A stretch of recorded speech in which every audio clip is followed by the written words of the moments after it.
Hello மக்களே! இந்த வெயிலுக்கு இதமா நல்லா குளு குளுன்னு இருக்கிறதுக்காக குல்ஃபி சூப்பரா நம்ம வீட்லயே செஞ்சிடலாம். அதை எப்படி செய்யலான்னு பார்க்கலாம் வாங்க. எப்போவுமே நம்ம வீட்ல இருக்கக்கூடிய பால், சீனி இந்த 2டே 2 பொருள் வச்சு சூப்பரான குல்ஃபி நம்ம வீட்லயே செஞ்சிடலாம். 1 லிட்டர் ஃபுல் க்ரீம் மில்க் எடுத்திருக்கேன். Aavin orange colour packet. இந்த 1 லிட்டர் பால் 1/2 லிட்டர் ஆகுற வரை நல்லா காய்ச்சி எடுத்துக்கோங்க. 1/2 லிட்டர் ஆனதும் 1 கப் சுகர் அதில் ஆட் பண்ணிக்கலாம். சுகர் ஆட் பண்ணதுக்கப்புறம் அது லிக்விட் ஆகும். ஸோ அது கொஞ்சம் கெட்டி ஆகிறதுக்காக லைட்டாக இன்னும் கிளறி விட்டுட்டே இருக்கலாம். ரொம்ப கெட்டியானாலும் கண்டென்ஸ்டு மில்க் ஸ்டேட்க்கு போயிடும். ரொம்ப கெட்டியாகவும் இல்லாமல் ரொம்ப தண்ணியாகவும் இல்லாமல் 2க்கும் மிடில் ஒரு கன்சிஸ்டன்சி வரும். அந்த கன்சிஸ்டன்சியில் ஸ்டவ் ஆஃப் பண்ணிடுங்க. டேஸ்ட்டை இன்னும் என்ஹான்ஸ் பண்ணுறதுக்கு கொஞ்சமாக ஏலக்காய் தூள் சேர்த்துக்கலாம்.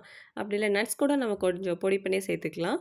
ஸோ இது நல்லா கம்ப்ளீட்டாக கூல் டவுன் ஆனதுக்கப்புறம் ஐஸ்கிரீம் மோல்டில் ஊற்றி ஃப்ரீசரில் 8 ஹவர்ஸ் வச்சிங்க அப்படின்னா குலு குலு குல்ஃபி ரெடி.